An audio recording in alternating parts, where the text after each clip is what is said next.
जय माता दी। नमस्कार दोस्तों, स्वागत है आप सभी का हमारे YouTube चैनल पर। प्रेम से बोलिए तुलसी मैया की जय। आज मैं आप सभी को तुलसी माता की संपूर्ण कथा सुनाने जा रही हूँ। तुलसी से जुड़ी एक कथा बहुत प्रचलित है। श्रीमद् देवी भागवत पुराण में इनके अवतरण की दिव्य लीला कथा भी बनाई गई है। एक बार शिव ने अपने तेज को समुद्र में फेंक दिया था। उससे एक महातेजस्वी बालक ने जन्म लिया।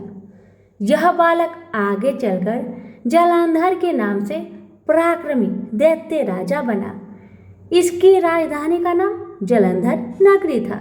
दैत्यराज कालनेमी की कन्या वृंदा का विवाह जालंधर से हुआ। जालंधर महाराक्षस था। अपनी सत्ता के मद में चूर उसने माता लक्ष्मी की पाने की कामना से युद्ध किया, परंतु समुद्र से ही उत्पन्न होने के कारण माता लक्ष्मी ने उसे अपने भाई के रूप में स्वीकार किया।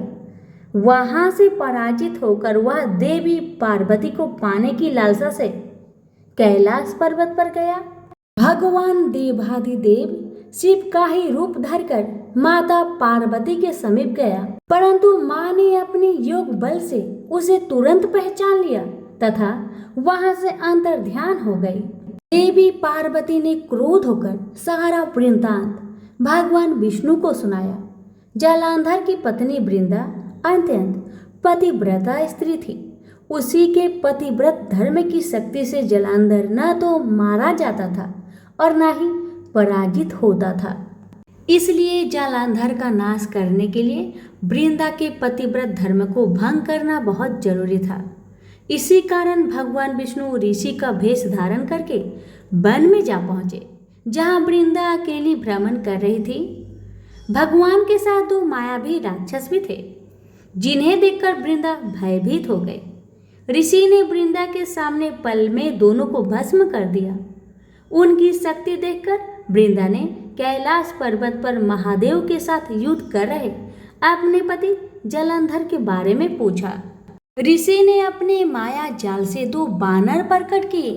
एक बानर के हाथ में जालंधर का सिर था तथा दूसरे के हाथ में धड़। अपने पति की यह दशा देखकर वृंदा मूर्छित होकर गिर पड़ी। होश में आने पर उन्होंने ऋषि रूपी भगवान से विनती की कि वह उसके पति को जीवित करे। भगवान ने अपनी माया से पुनः जालंधर का सिर धड़ से जोड़ दिया, परंतु स्वयं भी वह उसी शरीर में प्रवेश कर गए।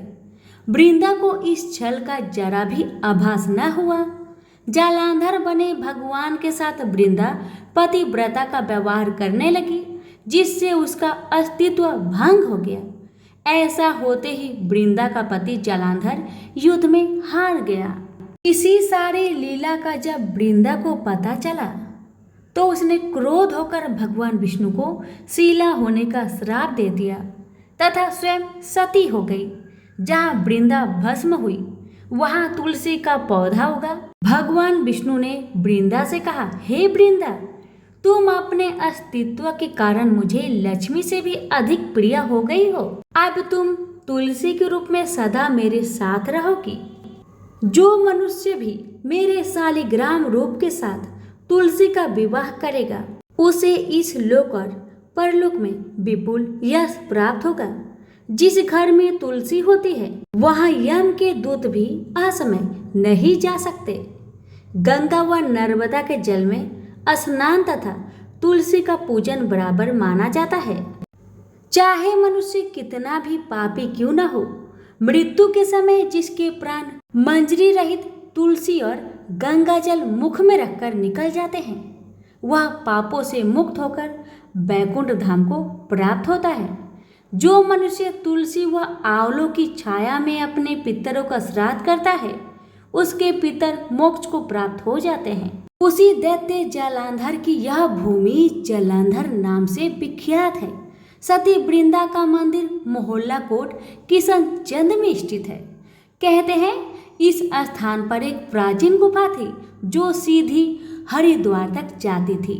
सच्चे मन से 40 दिन तक सती वृंदा देवी के मंदिर में पूजा करने से सभी मनोरथ पूर्ण होते हैं। तो प्रेम से बोलिए तुलसी मैया की जय। अब सुनिए तुलसी मैया की आरती। जय जय तुलसी माता मैया, जय तुलसी माता, सब जग की सुखदाता, सबकी बरमाता। जय तुलसी माता, सब योगों से ऊपर, सब रोगों से ऊपर, रज से रच करके सबकी भव त्राता। जय तुलसी माता, बटु पुत्री है श्यामा, सुरवल्ली है ग्रामैया, बेसुनु प्रिया जो नर तुमको सेवे, सो नर तर जाता। जय तुलसी माता, हरि के शीस विराजत, त्रिभुवन से हो बंदित, पतित जनों की तरनी तुम हो विख्याता। जय तुलसी माता, लेकर जन्म विजन में आए दिव्य भवन में, मानव लोक तुम्ही से सुख संपत्ति पाता। जय तुलसी माता, हरि को तुम अति प्यारी, श्याम बरन सुकुमारी, प्रेमा जब है उन्हीं का तुमसे कैसा नाता। हमारी विपद हरो तुम, कृपा करो माता। जय तुलसी माता, जय तुलसी माता, जय तुलसी माता मैया, जय तुलसी माता, सब जग की सुखदाता, सबकी बरमाता। जय तुलसी माता मैया, जय तुलसी माता। प्रेम से बोलिए तुलसी मैया की जय। वीडियो को लाइक शेयर करना ना भूलें। धन्यवाद।